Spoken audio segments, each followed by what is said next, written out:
Mutual fund investor से चर्चा के दौरान एक बात मुख्य रूप से सामने आई, वो यह कि जब म्यूचुअल फंड एडवाइजर किसी रिटेल इन्वेस्टर के पास उसको इन्वेस्टमेंट के लिए कन्विंस करने या मोटिवेट करने जाते हैं, तो वो उनको मोटिवेट करने के लिए 1 year, 3 year, 5 year, 7 year, 10 years और डिफरेंट टाइम पीरियड्स के ट्रेलिंग रिटर्न दिखाकर प्रभावित करने की कोशिश करते हैं और एक कॉमन इन्वेस्टर्स उस ट्रेलिंग रिटर्न को देखकर प्रभावित हो भी जाता है। आज हम चर्चा करेंगे इसी बात पे कि क्या यदि हमें केवल रिटर्न के बेसिस पर ही फंड को सिलेक्ट करना चाहिए इन्वेस्टमेंट के लिए, तो क्या ट्रेलिंग रिटर्न के बेसिस पर ही फंड को सिलेक्शन करना काफ़ी है। और इस बात के लिए आज हमने 10 ऐसे फंड को सिलेक्ट किया है, शॉर्टलिस्ट किया है, जिनके ट्रेलिंग एक साल के ट्रेलिंग रिटर्न 40% से अधिक हैं। 40% का ट्रेलिंग रिटर्न एक साल का, ये काफ़ी अच्छा रिटर्न है और इसको हम फिर further on different parameters fine tune करेंगे। अब फाइन ट्यून करने के बाद हम ये समझेंगे कि क्या यदि रिटर्न के बेसिस पर ही हमें फंड को सिलेक्ट करना चाहिए, तो हमें फर्दर इसको कैसे एनालिसिस करना चाहिए और एनालिसिस करने के बाद हमें फंड को सिलेक्ट कैसे करना चाहिए।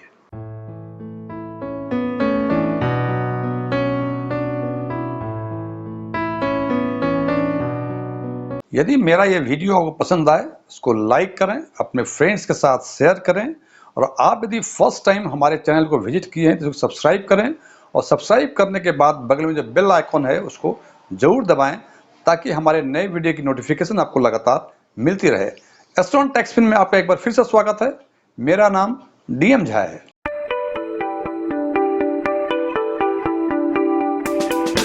जैसा कि हम पहले चर्चा कर चुके हैं, हमने 1 ईयर ट्रेलिंग रिटर्न के बेसिस पे हमने उन फंड्स को शॉर्टलिस्ट किया है जिनका 1 ईयर ट्रेलिंग रिटर्न 40% या उससे अधिक है। और इस लिस्ट में 10 फंड आते हैं जिसमें HDFC स्मॉल कैप, मोतीलाल का मिड कैप, HDFC का मिड कैप, क्वांट का स्मॉल कैप, फ्रैंकलिन का स्मॉल कैप, निपॉन का स्मॉल कैप, टाटा का स्मॉल कैप, मोतीलाल का large and mid cap, GM का वैल्यू फंड और निपॉन का मल्टी कैप फंड। यदि इसको ठीक से देखें तो हम आउट ऑफ 10 5 फंड्स जो हैं वो स्मॉल कैप के हैं, दो फंड जो हैं वो मिड कैप के हैं, बाकी एक fund Motilal large and mid cap का है, एक फंड वैल्यू फंड का है और एक फंड मल्टी कैप फंड का है। हम इसके लिए 1 ईयर के ट्रेलिंग रिटर्न यदि देखते हैं तो ये वेरी करता है 40.26% से लेके 48.84%। और यदि केवल हम इसी रिटर्न को यदि कंसिडर करें तो हमें लगता है ये काफ़ी बेहतर फंड है। हमें पता नहीं, हम कंफ्यूज हो जाते हैं कि हमें HDFC स्मॉल में करना चाहिए, किस में नहीं करना चाहिए। हालांकि HDFS SD small cap the highest return है 1 ईयर के बेसिस पे, तो नॉर्मल इन्वेस्टर्स को लगता है चलो यार इसी में कर दो। लेकिन क्या ये एकदम सही है? इसकी चर्चा हम आगे करते हैं और उसको कुछ फाइन ट्यून करेंगे ऑन द डिफरेंट बेसिस। और पहला बेसिस है फर्स्ट 2 पॉइंट जो हैं वो हैं एसेट अंडर मैनेजमेंट और दूसरा है एज ऑफ द फंड। मैं फिर रिपीट कर रहा हूं, इस 10 फंड्स को हम फाइन ट्यून करेंगे।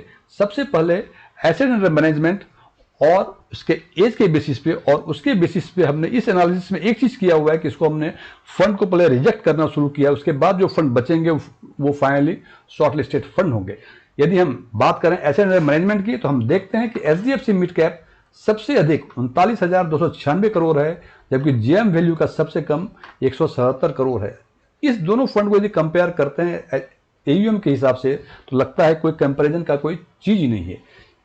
दूसरा फैक्टर एज के हिसाब से सबसे अधिक जो है ये 26 साल 6 महीने ये क्वांट स्मॉल फंड का है और सबसे कम ये 3 साल 8 महीने ये मोतीलाल का large and mid cap fund का है। हमने इस स्टडी के पर्पस के लिए उस फंड को रिजेक्ट कर दिया हुआ है जिसकी एज 10 साल से अधिक है। तो AUM और एज के हिसाब से यदि हम देखते हैं ये 4 फंड रिजेक्ट होते हैं। मोतीलाल का मिड कैप, टाटा का स्मॉल कैप, मोतीलाल का लार्ज एंड मिड कैप और GM का वैल्यू फंड। ये 4 फंड जो हैं आउट ऑफ 10 फंड्स, 4 फंड को रिजेक्ट कर दिया on the basis of their age and the size of the asset under management. और यदि इसको हम कंसाइज करते हैं इस लिस्ट को, इसमें 6 फंड बचते हैं जिनका 1 ईयर का ट्रेलिंग रिटर्न अभी भी 40.26 से लेके 48.84 तक वेरी कर रहा है। इसको हम फर्दर फाइन ट्यून करेंगे on the basis of 3 year, 5 year, 10 year CAGR। जब इसकी हम चर्चा करते हैं तो हम देखते हैं कि एक सरसरी निगाह यदि डालते हैं हम तो सबसे अधिक इन ऑल 10 ईयर्स में जो सबसे अधिक रिटर्न मिला हुआ है 62.613 ईयर का CAGR क्वांट स्मॉल का है, और सबसे कम इट इज 16.27% जो कि निपॉन का मल्टी कैप फंड है। अब कोई सजेस्ट करता है हमें एडवाइजर कि देखिए ये 20.26% जो है HDFC स्मॉल कैप का है, 10 ईयर का CAGR, इससे अधिक क्या चाहिए आपको।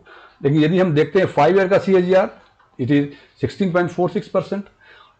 फिर इसका जस्ट उल्टा क्वांट स्मॉल का देखता हूं, 10 ईयर का CAGR 16.96 और 5 ईयर का देखता हूं 27.07। तो हमें ये समझ में नहीं आ रहा है कि इन डाटा को लेके यदि केवल रिटर्न के बेसिस पर ही मुझे फंड को शॉर्टलिस्ट करना पड़े तो कौन सा फंड शॉर्टलिस्ट करें, या ये कहें कि कौन सा फंड को हम पहले रिजेक्ट करें। इसके लिए हमने एब्सोल्यूट रिटर्न की बातें की हुई है, क्योंकि CAGR समान कॉमन इन्वेस्टर्स को समझ में दिक्कत होती है कि यदि हमारा 10 ईयर का CAGR 21.26% है तो यदि हम 1 लाख रुपया लगाएं और ये CAGR मेंटेन कर कितना पैसा मिलेगा, हम कैलकुलेशन करने में हमें असुविधा होती है। सो जस्ट हमने इस रिटर्न को सिंप्लीफाई किया हुआ इन द एब्सोल्यूट रिटर्न।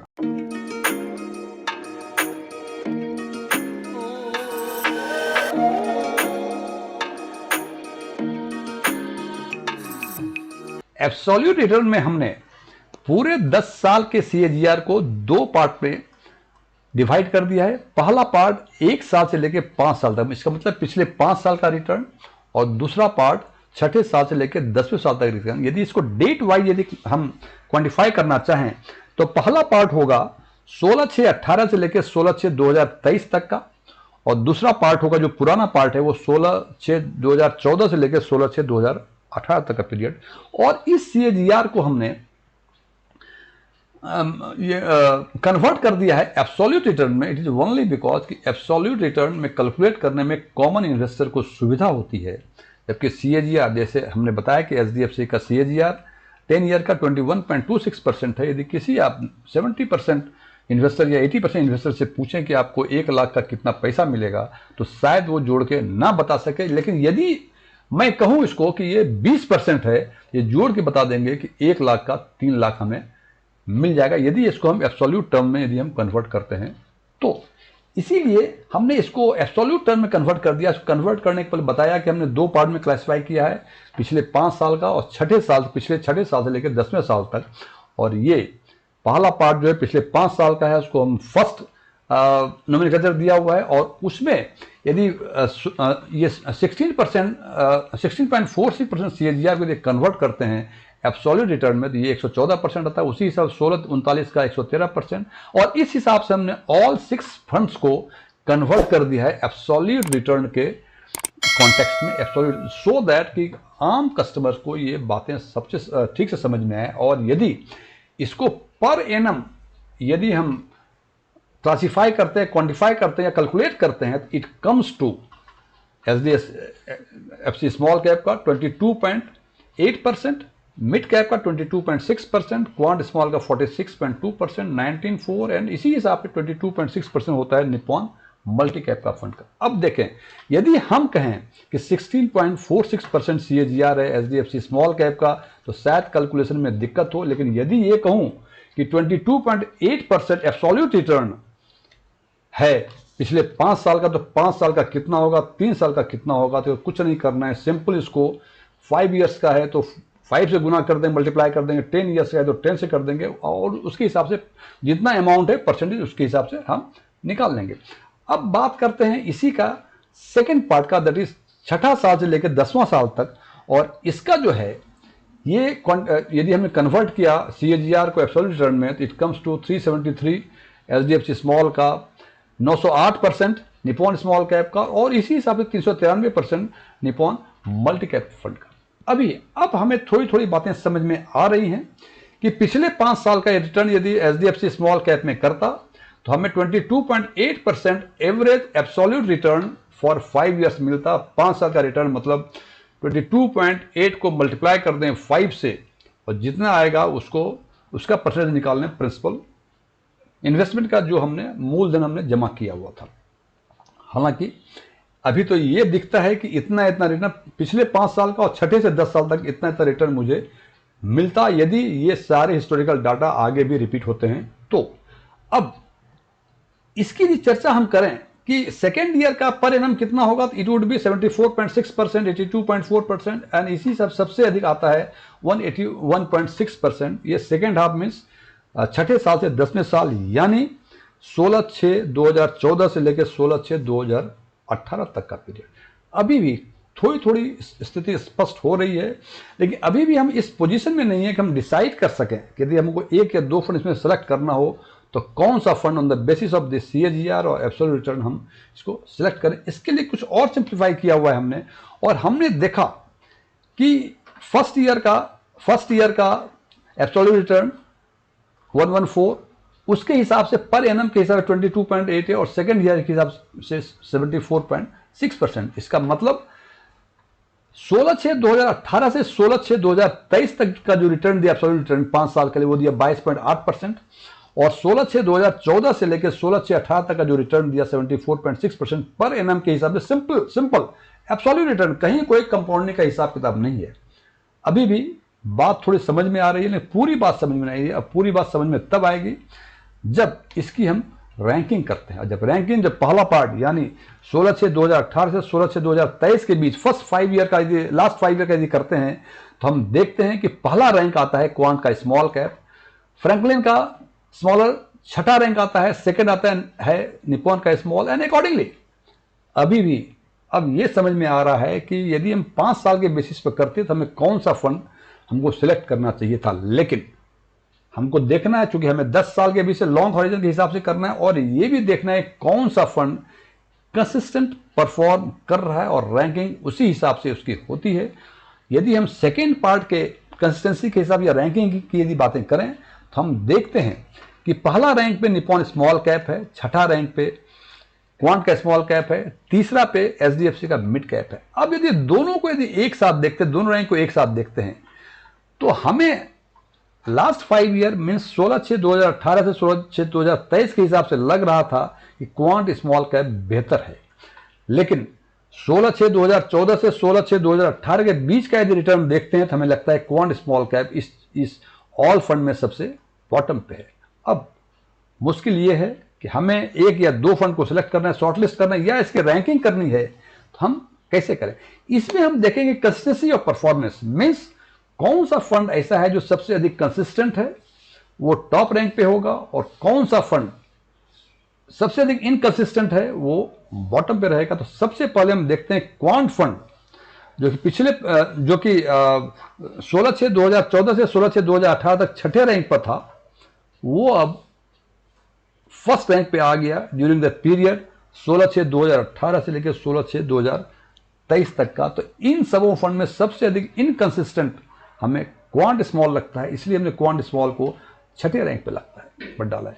अब बात करते हैं इसके बाद का जो सबसे अधिक कंसिस्टेंट, ये सबसे मोस्ट इनकंसिस्टेंट, इससे कम कंसिस्टेंट जो है वो है फ्रैंकलिन का स्मॉल कैप फंड, जहां की 16/6/2014 से 16/6/2023 के बीच इसका रिटर्न 2% था, और सेकेंड रैंक पर था, और ये डेटोरिएट करके ये छठे रैंक पे आ गया पिछले 5 साल में, इसलिए इसको हमने 5वें पोजीशन पर रखा है। चौथे पर रखा है हमने निप्पॉन का मल्टी कैप फंड, जहां की कंसिस्टेंसी 4 और 5 के बीच है। पहले 4 था, बाद में 5 हो गया। हालांकि 4-5 bank out of 6 lower position में है, इसलिए इसको हमने 4th रैंक पे रखा है। और थर्ड की यदि बात करें, तो हम देखते हैं कि SDFC स्मॉल कैप फंड है, जहां की पहले ये 5 पे था, अब ये 3 पे आ गया, इसको हमने 3 पे रखा हुआ है। और यदि सेकंड की बातें करें, तो हम देखते हैं कि SDFC मिड कैप फंड, जो पहले पुराने उसमें 3 पे था और करंटली ये 4 पे आ गया है, इसलिए हमने इसको सेकंड पे रखा है। And top of the world among these 6 funds ये है निप्पॉन का स्मॉल कैप फंड, जो कि पहले ये रैंकिंग इसकी फर्स्ट पे थी, लेकिन करंटली इसकी रैंकिंग चली आई है सेकेंड पर, और इसका जगह ले लिया है क्वांट स्मॉल कैप फंड। हालांकि ये रैंकिंग हमने अपने परसेप्शन के लिहाज से की है, बिकॉज ये सारे डाटा हैं, और ये जो रैंक किया हुआ ये इंडिविजुअल परसेप्शन पे डिपेंड करता है, आपके इन्वेस्टमेंट टेम्परामेंट पर भी और आपके रिस्क परसेप्शन पर भी। It's my perception, according to my perception हमने इस 6 फंड को इस हिसाब से रैंक किया है। आपका परसेप्शन हमसे अलग हो सकता है, इसीलिए आपका रैंकिंग हमसे अलग हो सकता है। ये डिपेंड करता है, ये वेरी करता है इंडिविजुअल टू इंडिविजुअल। लेकिन फंड को सिलेक्ट यदि रिटर्न के बेसिस पर सिलेक्ट करना है तो ये तरीका जरूर अपनाएं। इससे मैं ये तो वादा नहीं करता कि आपका फंड 2 साल में दुगना हो जाएगा, हालांकि ये मैं जरूर एश्योर करना चाहूंगा कि इस बेसिस पे एनालिसिस करेंगे तो फंड के सिलेक्शन में गलती होने की संभावनाएं काफी कम होंगी, और यदि फंड सिलेक्शन में गलती होने की संभावनाएं कम होंगी तो निश्चित रूप से रिटर्न आपको बेहतर मिलेगा।